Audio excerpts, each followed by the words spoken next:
Hello everyone, welcome back to Home Tutor. आज की इस वीडियो में हम अध्ययन करने वाले हैं कक्षा 9 के संस्कृत विषय के पाठ 6 का। पाठ का नाम है लौह तुला। लौह यानी लोहे की, तुला यानी कि तराजू, अर्थात लोहे की तराजू। तो चलिए इस पाठ का हम अध्ययन करते हैं, इसके अर्थ को समझते हैं। ये जो पाठ है लौह तुला एक कहानी है और इसमें ये जो पहला पैराग्राफ है यहाँ पर हमें बताया गया है कि यह जो कहानी है ये कहाँ से ली गई है, इसके रचयिता कौन है और इस कहानी में किसका वर्णन है। तो पहले हम इसको पढ़ लेते हैं। अयं पाठः विष्णु शर्म विरचितस्य पंचतंत्रम् इति कथाग्रंथस्य मित्रभेद नामकात् तंत्रात् संपाद्यः गृहीतः अंशः अस्ति। अयं पाठः, यह पाठ विष्णु शर्मा विरचितस्य, विष्णु शर्मा द्वारा रचित, पंचतंत्रम पंचतंत्र इति कथा ग्रंथस्य, इस कथा ग्रंथ के मित्रभेद नामकात् तंत्रात्, मित्रभेद नामक तंत्र से संपाद्यः गृहीतः अंशः अस्ति, लिया गया है।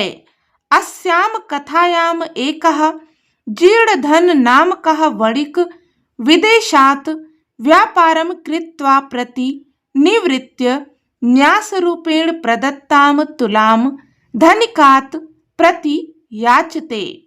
अस्याम कथायाम, इस कथा में एक जीर्णधन नाम का, जीर्णधन नाम का वणिक व्यापारी विदेशात्, विदेश से व्यापारं कृत्वा, व्यापार करके प्रतिनिवृत्य लौटकर न्यास रूपेण, धरोहर के रूप में प्रदत्ताम, दी हुई, तुलाम, तराजू को धनिकात, धनी व्यक्ति से प्रतियाचते, मांगता है।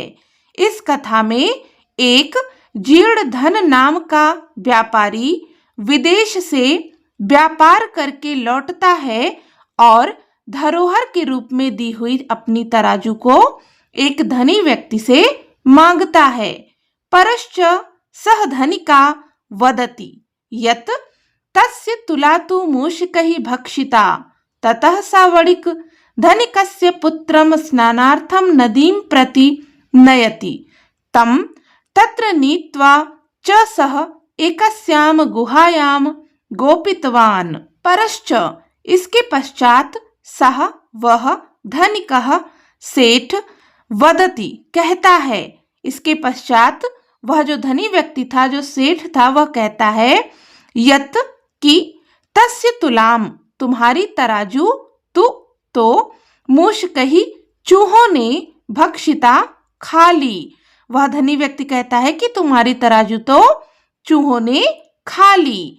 ततः सा वणिक, तब वह व्यापारी धनिकस्य पुत्रम, धनी व्यक्ति के पुत्र को स्नानार्थम नदीं प्रति, स्नान के लिए नदी को, नयति, ले जाता है। तम तत्र नीत्वा, तब वह उसे वहां ले जाकर के एक गुफा में छुपा देता है। अथ तस्मिन् प्रत्यावृत्ते तेन सह पुत्रम आदृष्ट्वा धनिकः पृच्छति मम शिशुः कुत्र अस्ति।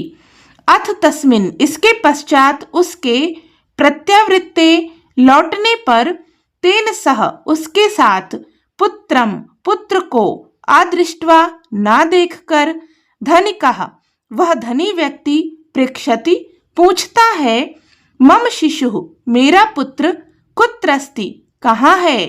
सह वदति, वह कहता है, यत् कि तव पुत्रः, तुम्हारे पुत्र को, शयनेन अपहृतः, बाज उठा ले गया। तदा, तब, उभौ, दोनों, विबदमानो न्यायालयम, विवाद करते हुए न्यायालय को, प्रतिगतौ, जाते हैं, यत्र, जहाँ, न्यायाधिकारिणः, न्याय अधिकारी, न्यायम कृतवन्तः, न्याय करते हैं। तो चलिए इस पाठ को हम विस्तार से पढ़ते हैं और इसके अर्थ को समझते हैं। आसीत कस्मिंचित् अधिष्ठाने जीर्णधनो नाम वाणिक्य पुत्रः। आसीत यानी कि था, कस्मिंचित् किसी अधिष्ठाने स्थान पर जीर्ण धन नाम नाम का वाणिक्य पुत्र बनिए का पुत्र। किसी स्थान पर जीर्ण धन नाम का बनिए का पुत्र रहता था। स च विभव क्षयात देशांतरम गंतुम इक्षन व्यचिंतयत। स वह, च और, विभव का अर्थ होता है धन, क्षयात यानी कि अभाव में, अर्थात धन के अभाव में, देशांतरम विदेश, गंतुम जाने की, इक्षन इच्छा से, वह चिंतयति सोचता है, और वह धन के अभाव में विदेश जाने की इच्छा से सोचता है। यत्र देशे अथवा स्थाने भोगा भुक्ताः स्वावीर्यतः तस्मिन् विभवहीनो यो वसेत सा पुरुषाधमः। इस श्लोक का अन्वय होगा यत्र देशे अथवा स्थाने स्वावीर्यतः भोगाः भुक्ताः तस्मिन् विभवहीनः यः वसेत स पुरुषाधमः। अर्थात यत्र जिस देश अथवा स्थाने स्थान पर किसी ने स्वावीरता यानी कि अपने वीरता से या अपने पराक्रम से, भोगा भुक्ता अर्थात ऐश्वर्य का भोग किया हो, तस्मिन यानी कि उस स्थान पर, विभवहीनो अर्थात निर्धन होकर, यो जो, वसेत रहता है, स वह, पुरुषा पुरुष, अधमः अधम कहलाता है या नीच कहलाता है। जिस देश अथवा स्थान पर किसी ने अपने पराक्रम से या अपनी वीरता से ऐश्वर्य का भोग किया हो, उस स्थान पर वह व्यक्ति यदि निर्धन होकर रहता है तो उसे नीच कहा जाता है, नीच पुरुष समझा जाता है।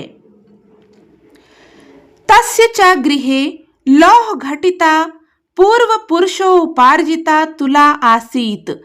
तस्य यानी कि उसके, च यानी कि और, गृहे यानी कि घर में, लौह घटिता लोहे की, पूर्व पुरुषों अर्थात पूर्वजों के द्वारा उपार्जिता मिली हुई, तुला तराजू आसीत थी, और उसके घर में लोहे की बनी हुई पूर्वजों से मिली हुई एक तराजू थी।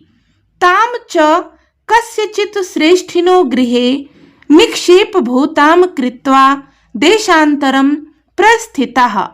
ताम यानी कि उसको, च यानी कि और, कस्यचित् किसी, श्रेष्ठिनो सेठ के, गृहे घर में, निक्षेप भूताम अर्थात धरोहर के रूप में, कृत्वा रख कर, देशांतरम विदेश को, प्रस्थितः चला गया, और उसको किसी सेठ के घर में धरोहर के रूप में रखकर विदेश चला गया।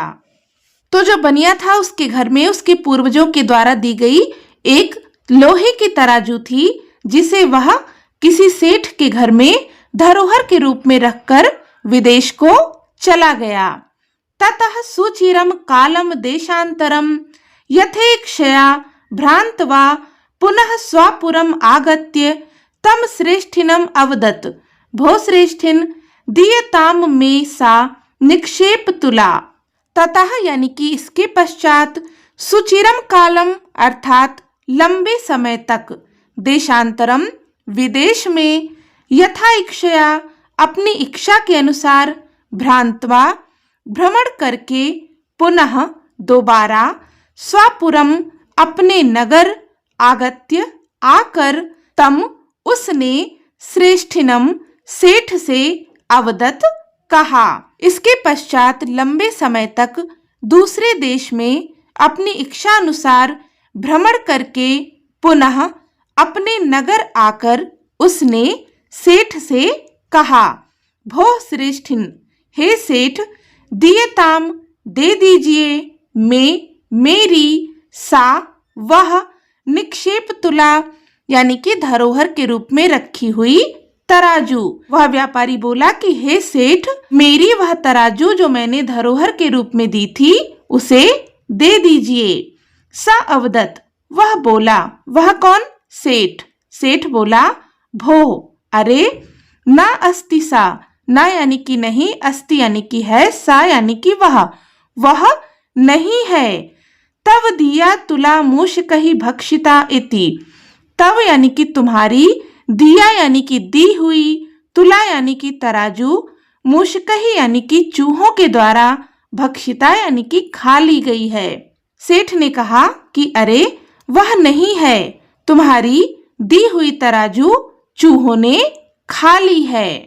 जीर्णधना अवदत, जीर्णधन ने कहा, भो श्रेष्ठिन, हे सेठ, ना अस्ति दोष अस्ते, ना यानी कि नहीं, अस्ति यानी कि है, दोष यानी कि तुम्हारा दोष। जीर्णधन ने कहा कि हे सेठ, इसमें तुम्हारा कोई दोष नहीं है। यदि मूषकहि भक्षिता, यदि मूषकहि यानी कि चूहों ने, भक्षिता यानी कि खा ली। हे सेठ, इसमें तुम्हारा कोई दोष नहीं है यदि चूहों ने खा लिया। ईदृशः यानी कि इसी प्रकार का, एव यानी कि ही, अयम यह, संसारः संसार है, यह संसार इसी प्रकार का है। ना किंचित अत्र शाश्वतम अस्ति, ना यानी कि नहीं, किंचित यानी कि कुछ भी, अत्र यानी कि यहाँ, शाश्वतम अर्थात स्थायी, अस्ति यानी कि है, यहाँ पर कुछ भी स्थायी नहीं है। परम अहम नद्याम स्नानार्थम गमिष्यामि, परम परंतु, अहम मैं, नद्याम नदी को, स्नानार्थम स्नान के लिए, गमिष्यामि जाऊंगा, परंतु मैं नदी को स्नान के लिए जाऊंगा। तत्त्वम आत्मीयम एनम शिशुम धनदेव नामानम मया सह स्नानो उपकरण हस्तम प्रेषय इति। तत् इसलिए, तुम आत्मीयम अपने, एनम इस, शिशुम पुत्र को, धनदेव नामानम धनदेव नाम के, मया मेरे, सह साथ, स्नान उपकरण स्नान की सामग्री को, हस्तम हाथ में लेकर, प्रेषय भेज दीजिए। व्यापारी ने कहा कि इसलिए आप अपने इस धनदेव नाम के पुत्र को मेरे साथ स्नान की सामग्री हाथ में लेकर भेज दीजिए। सा श्रेष्ठी स्वपुत्रम अवदत, सा यानी कि वह, श्रेष्ठी यानी कि सेठ, स्वपुत्रम अपने पुत्र से, अवदत बोला, वह सेठ अपने पुत्र से बोला, वत्स हे पुत्र, पितृव्यो अयम, पितृव्यो यानी कि पिता के समान, अयम यानी कि यह, तव यानी कि तुम्हारे, यह तुम्हारे पिता के समान है। स्नानार्थम यास्यति, स्नानार्थम यानी कि स्नान के लिए, यास्यति यानी कि जा रहे हैं, तद यानी कि तो, अनेन यानी कि इनके, साकम साथ, गच्छ जाओ, हे पुत्र, यह तुम्हारे पिता के समान है, स्नान करने के लिए जा रहे हैं, इसलिए इनके साथ जाओ। तो यहाँ पर सेठ ने अपने पुत्र को व्यापारी के साथ नदी पर भेज दिया। अथ असौ श्रेष्ठी पुत्रः धनदेवः स्नान उपकरणम आदाय प्रहृष्टमनाः तेन अभ्यागतेन सह प्रस्थितः। अथ असौ अर्थात इस प्रकार, श्रेष्ठी पुत्रः अर्थात सेठ का पुत्र, धनदेवः धनदेव, स्नान उपकरण स्नान की सामग्री को, आदाय लेकर, प्रहृष्टमनाः प्रसन्न मन से, तेन उस, अभ्यागतेन आए हुए के, सह साथ, प्रस्थितः चला गया। इस प्रकार सेठ का पुत्र धनदेव स्नान की सामग्री लेकर प्रसन्न मन से उस आए हुए के साथ चल दिया।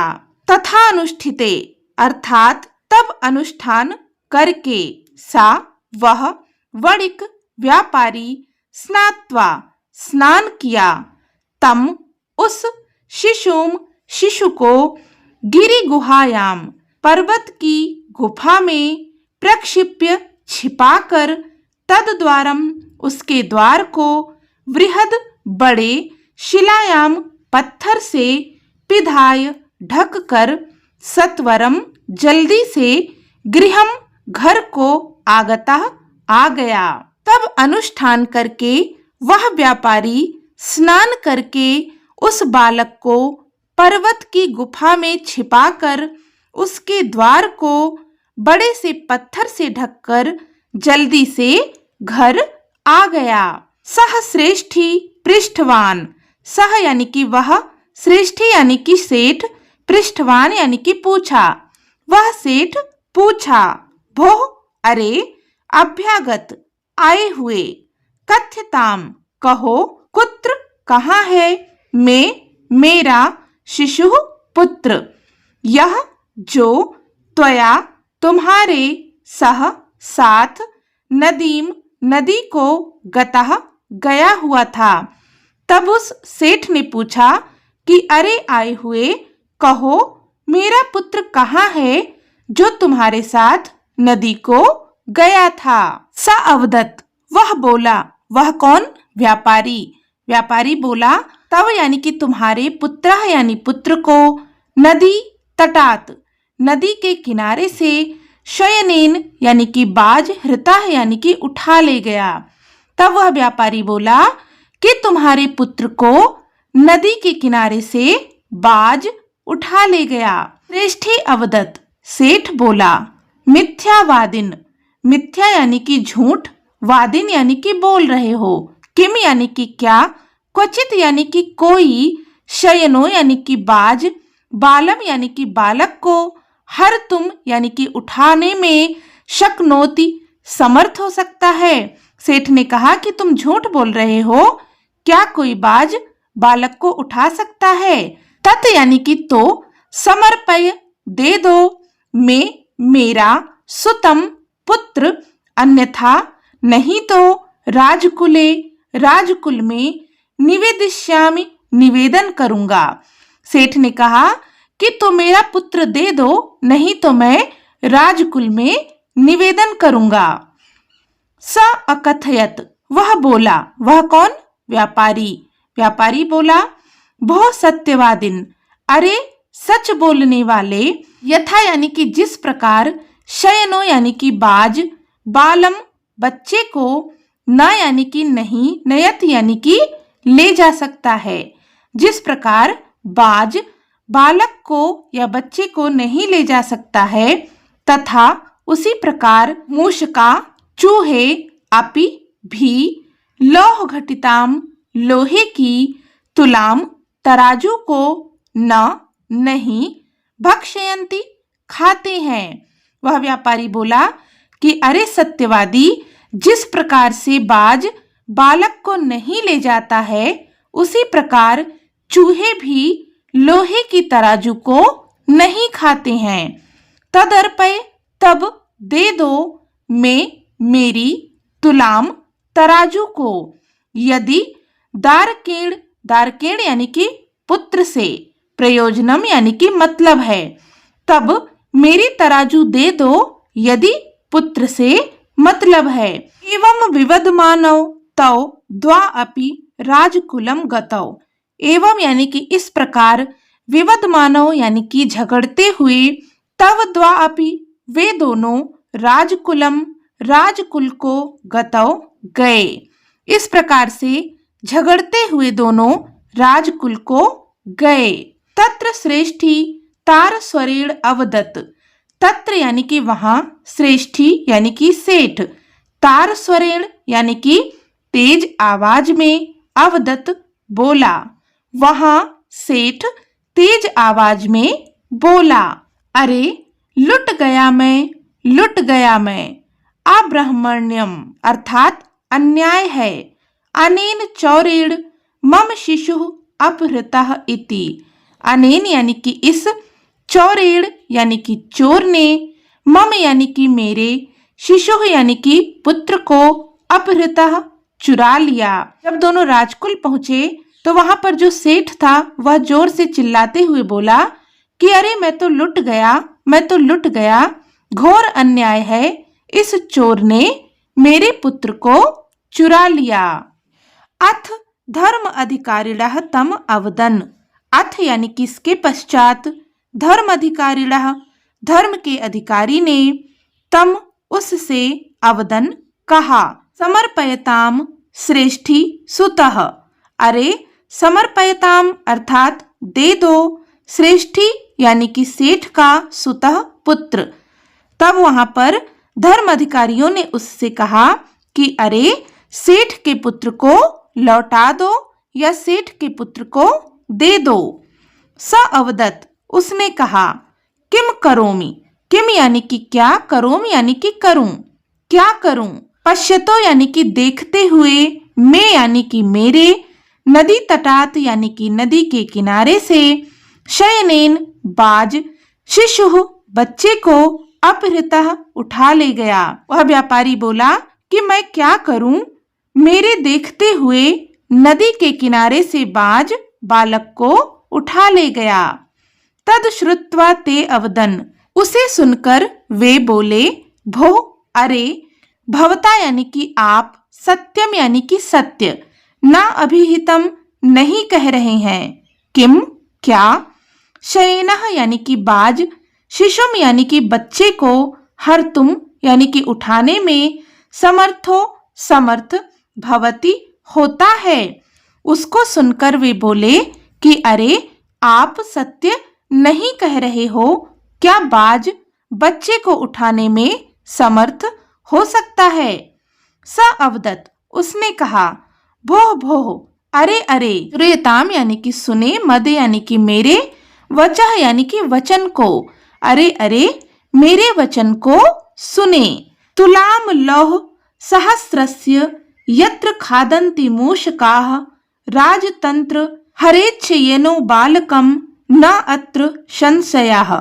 इसका अन्वय होगा, राजन यत्र लौह सहस्रस्य तुलाम मूषकाः खादन्ति तत्र शयेनः बालकम हरेत अत्र संशयः न अस्ति।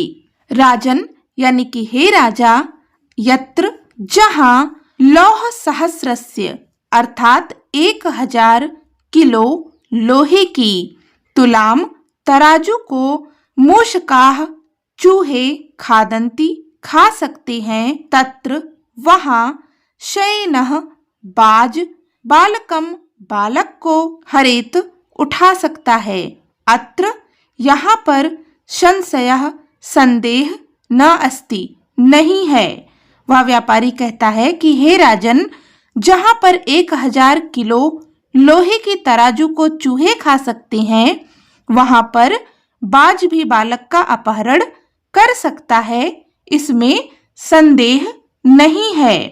ते यानी कि उन्होंने, अप्रेक्षण यानी कि पूछा, उन्होंने पूछा, कथम एतत्, कथम यानी कि कैसे, एतत् यानी कि यह कैसे, उन्होंने पूछा यह कैसे।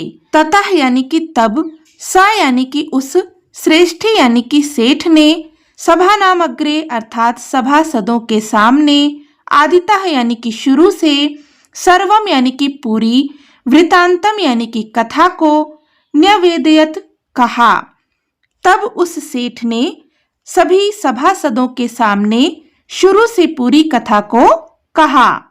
ततः न्यायाधिकारिणः विहसस्य तौ द्वा अपि संबोध्य तुला शिशु प्रदानेन तोषितवन्तः।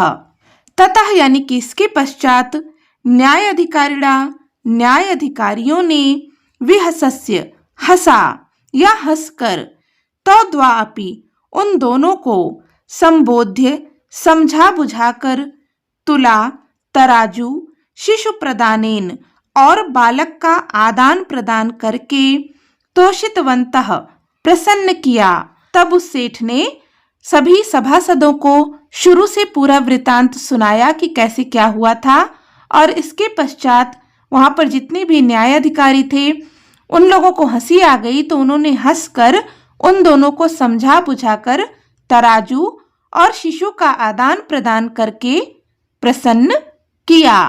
तो इस प्रकार से हमने यहाँ पर इस कहानी का अध्ययन कर लिया है, जिसमें कि हमने देखा कि किस तरीके से व्यापारी ने अपनी तराजू को सेठ के पास रखा और विदेश चला गया, और जब वापस आया तो सेठ ने उससे झूठ बोला कि तुम्हारी तराजू तो चूहों ने खा ली है, और उसे सबक सिखाने के लिए व्यापारी स्नान करने के लिए नदी पर गया और साथ में सेठ के पुत्र को भी ले गया और उसे वहां पर एक पर्वत की गुफा में छिपा दिया।